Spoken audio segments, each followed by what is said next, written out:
제가 살아온 집안은 전형적인 남아선호 사상의 환경이었어요. 큰오빠와 완전 막둥이인 남동생 사이에 끼인 둘째라는 것부터 이미 차별의 대상인데, 심지어 여자로 태어나 버렸으니 정말 친척 가족 모두에게서 차별을 당하며 자랐어요. 여자애가 하는 등의 말은 일상이었고, 제게 관심도 투자도 없었으면서 바라는 것만 많았죠. 특히 할아버지가 절 가장 괴롭혔어요. 제가 조금이라도 살이 찌면 여자애가 게으르게 퍼질러 놀아 살이 찌는 거라고 온 동네를 몇 바퀴나 뛰게 만들고 밥도 주지 않았어요. 간식도 몰래 이불 밑에 숨기고 오빠와 동생에게만 주었고 용돈 한 번 받아본 적 없죠. 또 공부를 잘해 부모님이 제 자랑을 하시기라도 하면 기집애가 공부해서 뭐 하냐고 공장이나 돌려 지 오빠 등록금이나 마련하라는 등 구시대적이고 아주 편안하게 가부장적인 옛날 말을 하셨고요. 부모님은 할머니처럼 대놓고 차별을 하진 않으셨지만 엄마는 그래도 아들이니까, 장남이니까, 그리고 막내니까 핑계로 절 소외시켰고 아빠도 저를 위하는 척했지만 작은 부분들에서 오빠나 동생을 아낀다는 게 눈에 보였어요. 정말 사소한 간식 같은 것도 저는 문금 할인하는 과자를 던져주며 먹으라고 했지만 오빠나 동생은 고급 제과점이나 베이커리에서 먹고 싶은 걸 고르게 한다거나 오빠와 동생의 생일 때는 먹고 싶다는 케이크와 원하는 선물을 사주었어요. 제 생일에는 그저 미역국에 축하한다 말도 없었고요. 하지만 생일에 미역국도 못 얻어 먹는다는 애들도 있던 때였고 여자니까 결혼하면 이 집 사람 아니니까 하는 세뇌당한 핑계로 혼자 자위했어요. 그래도 오빠와 동생과의 사이는 꽤 좋은 편이었어요. 오빠와 동생은 편애받는 대신 짊어진 기대도 엄청났고 기대에 부응해야 한다는 부담감에 어릴 때부터 늦은 시간까지 학원 뺑뺑이를 돌아야 했거든요. 어떤 의미론 저와 다른 방식으로 철이 들었던 거죠. 서로의 상황을 알았기에 오빠와 동생은 제게 맛있는 간식을 나눠주고 저 또한 두 사람의 숙제를 도와주거나 동생의 공부를 가르쳐주며 잘 지냈어요. 제가 공부는 그저 그랬지만 그림 쪽에 꽤 재능을 보였거든요.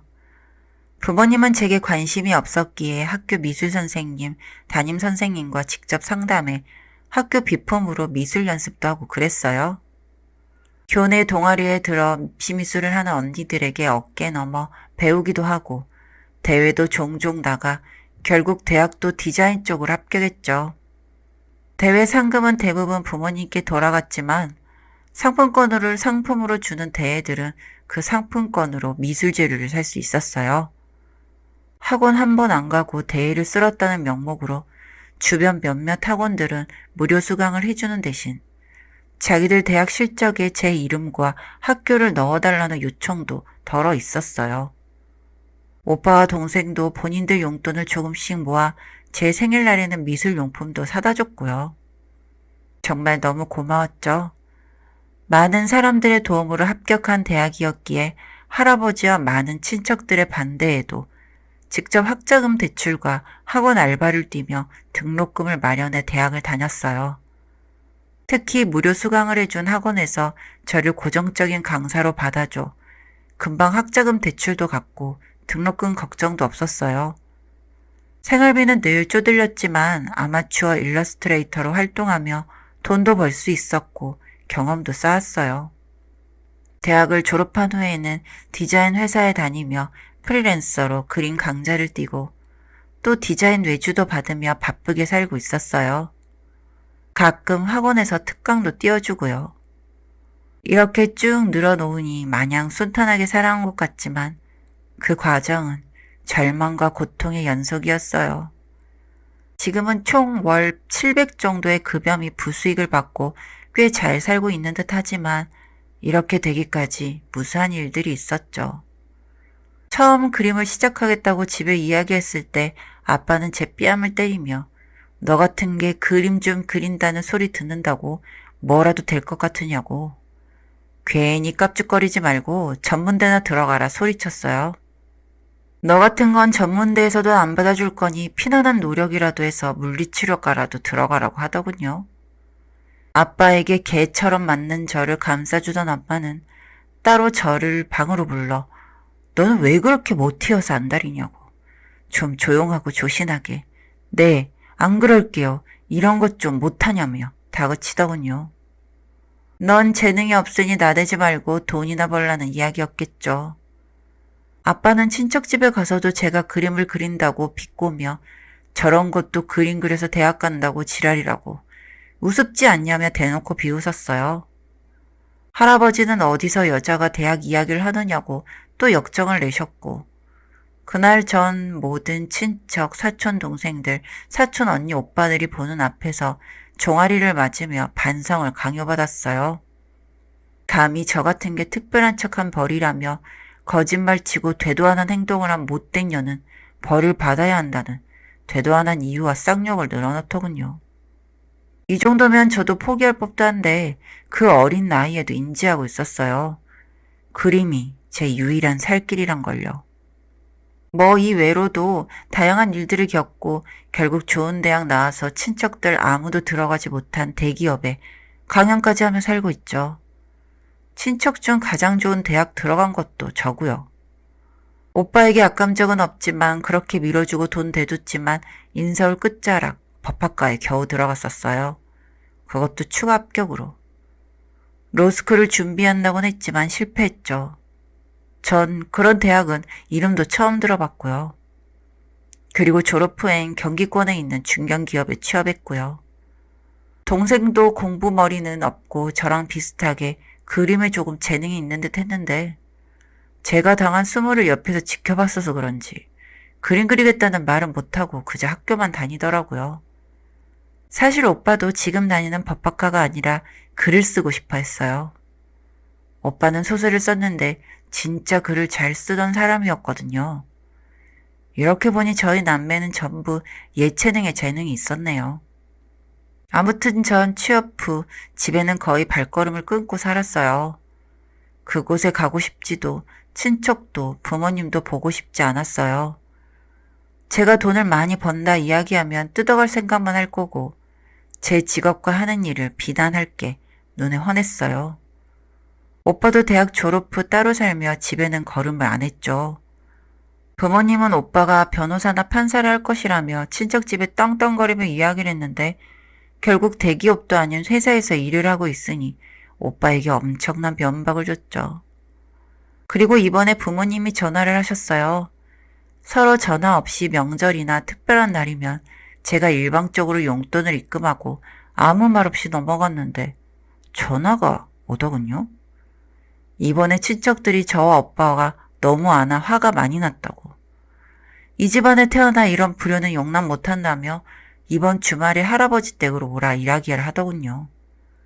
저는 그 주에 강연이 있다고 했지만 니깎게 무슨 이라며 혀를 차시길래 그냥 대답을 하지 않았고 아무튼 오라는 말과 함께 전화가 끊겼어요. 저는 곧장 오빠에게 전화를 걸었죠. 오빠와 동생과는 계속 연락을 했었거든요. 오빠도 연락 받았냐 물어보니 오빠는 제게 오라고 하더라.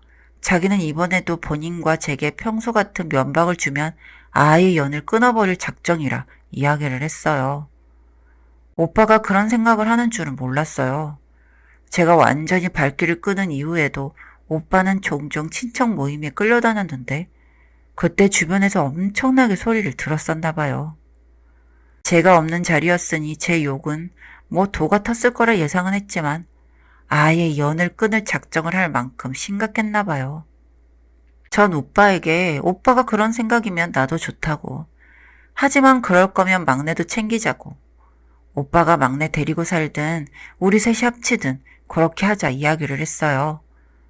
오빠가 막내를 데리고 살면 어느 정도 금전적인 지원은 제가 도와주겠다 이야기했고요. 오빠는 막내는 본인이 데리고 살겠다고 했고요. 아무래도 같은 남자끼리니 좀 편하고 그런 게 있겠죠. 서로 그런 이야기를 끝내고 주말 저는 오빠의 차를 타고 할아버지 댁으로 갔어요. 이동 중에 부모님과 친척과 연을 끊게 되면 어떻게 할지 구체적으로 이야기를 했고요. 또 동생에게 연락해 우리가 들어오면 구석에서 모든 장면을 녹음해달라 미리 이야기를 했어요. 할아버지 댁에 도착했을 때는 예상했던 대로 그냥 난리였어요. 그 집 문을 열자마자 고모부가 제 머리채를 잡으며 2년 이제서야 기어들어오는 꼬라지를 보라고 술에 취해 벌건 얼굴로 이야기를 했어요. 삼촌은 고모부에게서 절 넘겨봤더니 이 미친년 여기가 어디라고 기어들어오냐 욕을 시작했고요. 예상은 했지만 참 다른 친척 동생들은 방에 박혀 벌벌 떨고 있더군요.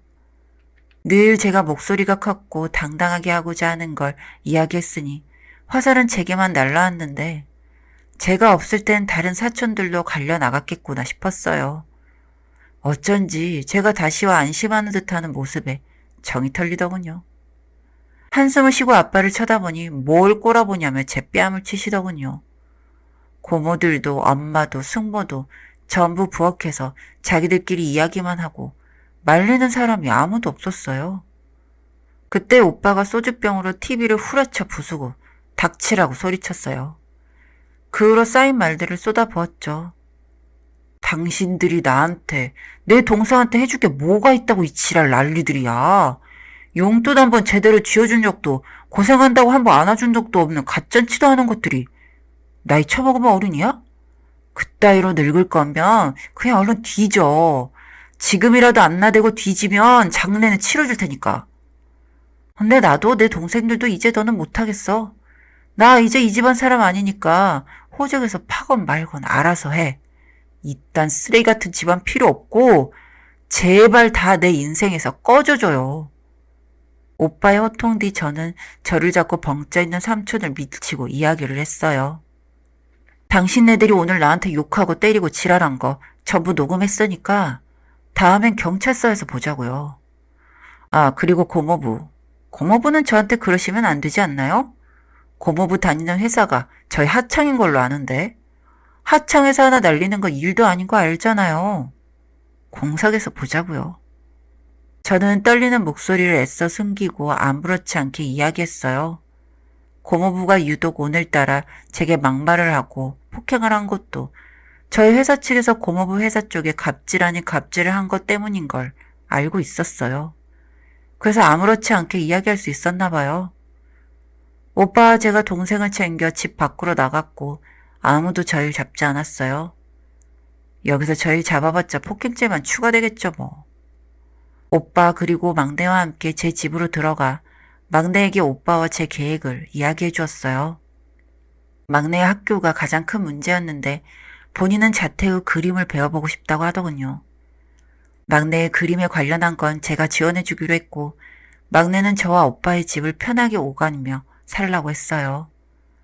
그 후 변호사를 구해 동생이 찍은 동영상과 아빠의 폭언, 친척들의 폭언이 담긴 전화 녹음 파일을 정리하고 친척과 아빠에게 맞은 흔적에 대한 사진과 병원 치료 기록을 정리했어요. 이런 증거 자료를 바탕으로 고모부와 삼촌, 아빠 그리고 할아버지를 고소했죠. 다른 고모들과 엄마, 숙모는 방관죄가 성립이 된다면 같이 묶어보고 안 되면 방조죄로라도 고소할 거예요. 단순 폭언과 폭행 등으로 끝날 수도 있었고 가족이라 둥글게 합의하라는 반응이 많았지만 운이 좋은 건지 제 복을 걷어차는 건지 고모부는 제 회사 및 집까지 찾아와 절 협박하고 위협해 전 바로 112에 전화해 현행범으로 잡아 넣었어요. 이쯤 된다면 적어도 고모부 한 사람은 지독하게 엿먹일 수 있겠죠. 친척 가족을 대상으로 한 소송이기에 제가 원하는 만큼의 결과를 낼 수는 없겠지만 어떤 시기간 끝까지 가보려고 합니다. 폭행으로 인한 접근금지 신청도 했으니 얼굴 마주볼 일은 법원이나 경찰서밖에 없겠네요. 사실 할아버지가 가장 믿고 싫지만 제가 가족들을 대상으로 그 난리를 치는 모습을 보고 바로 기절해 쓰러지셨고 오늘 내일 한다는 소리 들으니 통쾌하지도 슬프지도 기쁘지도 않더라고요. 그냥 그저 그 정도밖에 안 되는 사람 때문에 내가 그리도 힘들었구나 싶었어요. 단 한 번도 가족이라 생각한 적 없으니 죽어도 장례식장에 가지 않을 거예요. 눈물 한 방울 안 나올 것 같아요. 가족이란 이름으로 평생 저를 괴롭힌 사람이니까요. 지긋지긋한 부모님과 친척 얼굴 안 보고 목소리 안 들으니 정말 살 것 같아요. 지금은 오빠 친구를 소개받아 연애도 시작했어요. 악착같이 산다고 연애도 못하고 일에 찌든 삶을 살았거든요. 사실 그건 핑계고 친척이나 부모님이나 결혼한 어른들 중 좋은 사람은 보질 못했고 두려움도 있었어요. 하지만 막상 제가 연애를 해보니 꽤 나쁘진 않더라고요. 사랑받는 기분은 처음인데 꽤 행복했어요. 전 앞으로도 제 가족, 오빠와 막내, 그리고 사랑하는 남친에게 사랑받고 사랑하며 제 커리어를 쌓으며 살 거예요. 다시는 Kinda look to your left 누군가에게 a little bit. 휘둘리는 삶을 살진 Now 않을 look out the 거예요. window to the left.